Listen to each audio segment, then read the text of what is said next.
Hi hello welcome to post 360. నేను మీ Murali Rapalli. Betting apps మీ అందరికి తెలుసు. బెట్టింగ్ యాప్స్ పైన హైదరాబాద్ సిటీ పోలీసు ఉక్కుపాదం మోపుతూ ఉన్నారు. సజ్జనార్ గారి ఆధ్వర్యంలో ఎవడైతే ఈ బెట్టింగ్ యాప్ల్ని ప్రమోట్ చేసి లక్షలు సంపాదించుకోవటంతో పాటు కొన్ని లక్షల మంది సామాన్య జీవితాలని నాశనం చేశారో వాళ్ళందరిపైన ఈ బెట్టింగ్ యాప్లకు సంబంధించి కేసులు నిర్వహించడం జరిగింది.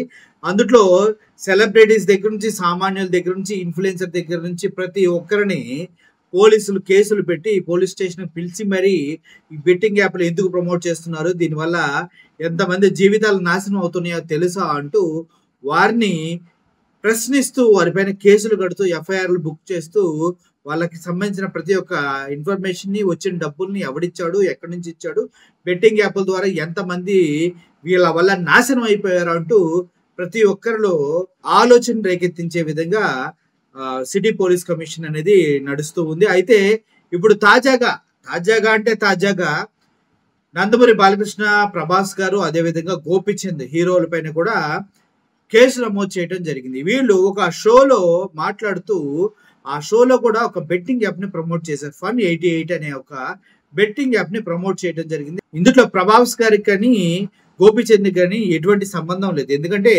ఆ షో నిర్వహించింది మాత్రం ఆహా అనే ఒక ఓటీటీ ప్లాట్ఫామ్ ఇచ్చినటువంటి ఒక షో. అందులో అల్లు అర్జున్ ఫాదర్ అల్లు అరవింద్ గారు ఇన్వాల్వ్ అయి ఉంటారు నాకు తెలిసి, లేదంటే వాళ్ళ మార్కెటింగ్ టీం అంతా ఇన్వాల్వ్ అయి ఉంటారు. దానికి సంబంధించి బాలకృష్ణ గారు Fun88 అనే ఒక పదాన్ని వాడుతూ వాళ్ళకి గిఫ్ట్ హ్యాంపర్స్ అవి ఇవి ఇవ్వడం జరిగింది. దాంతోపాటు వారిని ఆడాలి, బాగుంటుందని ప్రపోజ్ చేయడం కూడా జరిగింది. దీన్ని బట్టి చూస్తే బాలకృష్ణ గారు ఈ యాప్ని ప్రమోట్ చేశారు, ఆన్లైన్ గేమింగ్ యాప్ని ప్రమోట్ చేశారు అనేది మాత్రం స్పష్టం అవుతుంది. మరి బాలకృష్ణ గారు ఈ యాప్ని ప్రమోట్ చేస్తే ఎంతమంది ఆడుంటారు?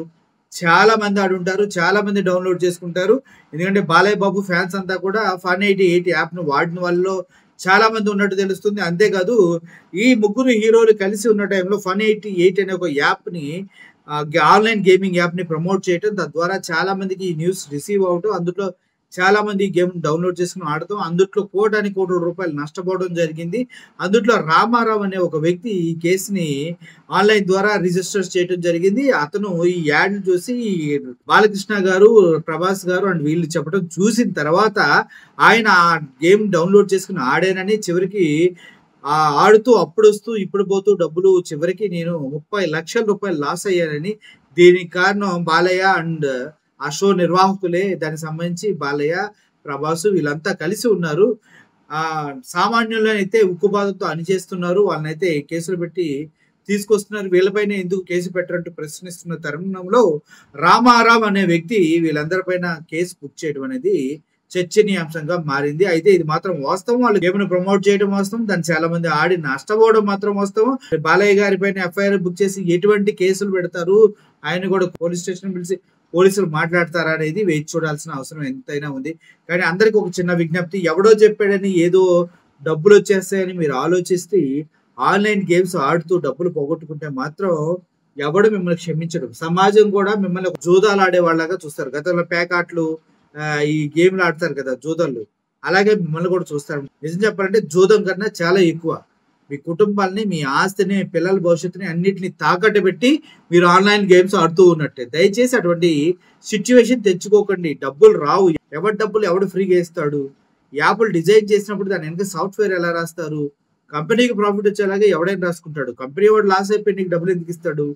100 మందిలో ఒక్కడికి వస్తాయి. ఆ ఒక్కడు ఎవడు అనేది వాడు ఇంకా లక్కు. ఎందుకంటే ఆ ఒక్కడికి కూడా రాలేదనుకో ఆ యాప్ అనేది వేస్ట్. ఆ ఒక్కడికి కూడా ఎందుకు వస్తాయి అంటే నాకు వచ్చింది రాని 100 మంది కూడా చెప్పడానికి వస్తాయి. దయచేసి ఆన్లైన్ గేమింగ్ యాప్లు మొత్తం పూర్తి స్థాయిలో బ్యాన్ చేయాలి. ఇప్పుడు గవర్నమెంట్లు కూడా ఆడిన వాళ్ళపైన, ప్రమోట్ చేసిన వాళ్ళపైన ఇటువంటి జులుములు ప్రదర్శిస్తున్నారు. కానీ ఆ యాప్లు సృష్టించిన కంపెనీలపైన, వాటిపైన మాత్రం ఎటువంటి కంట్రోల్ తీసుకోవట్లేదు. ఆ యాప్లను ఎక్కడి నుంచి డౌన్లోడ్ చేస్తున్నారు? ప్లే స్టోరో లేకపోతే ఇంకో ప్లేసో ప్రైవేట్ ప్లేస్ నుంచి, వాట్సాప్ గ్రూపుల నుంచి, టెలిగ్రామ్ గ్రూపుల నుంచి యాప్లు ప్రమోట్ చేస్తున్నప్పుడు ఎవడ దాన్ని క్రియేట్ చేశాడో దాని ఐపీ అడ్రస్లో దానికి సంబంధించినటువంటి డీటెయిల్స్ ఎక్కడో రిజిస్టర్ అయి ఉంటాయి. వాటిని పట్టుకుని వాళ్ళని కూడా శిక్షించాలి కదా.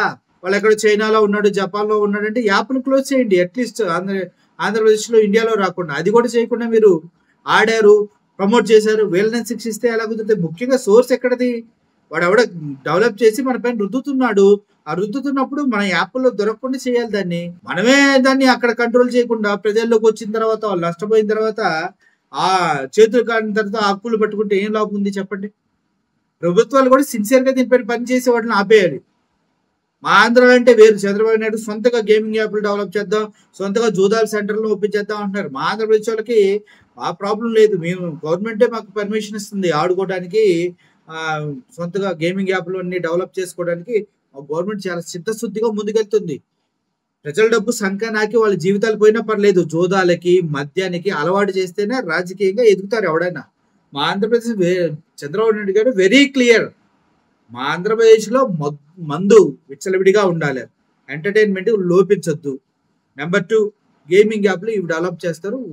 అసలు ఆడుతూ ఆడుతూ పనులు కూడా మర్చిపోయి సోమరపోతుల్లో తయారవ్వాలి. పిల్లలు ఆడి ఆడి పిచ్చోళ్ళు అయిపోతారు, అలా తయారవ్వాలి ప్రతి ఒక్కడు. మా గవర్నమెంట్ మమ్మల్ని ప్రోత్సహించడానికి సర్వవిధాల ప్రయత్నం చేస్తూ ఉంది. దాన్ని ఆన్లైన్ మీకే పోయేం కాలం వచ్చింది? పిచ్చోడి గేమ్లు ఆడతారు, ఆడకండి అలా. కాబట్టి మా ఆంధ్రప్రదేశ్ వచ్చేసేయండి, ఆడండి. అర్థమైంది కదా? Thank you for watching this video. Murali signing off. Thank you so much.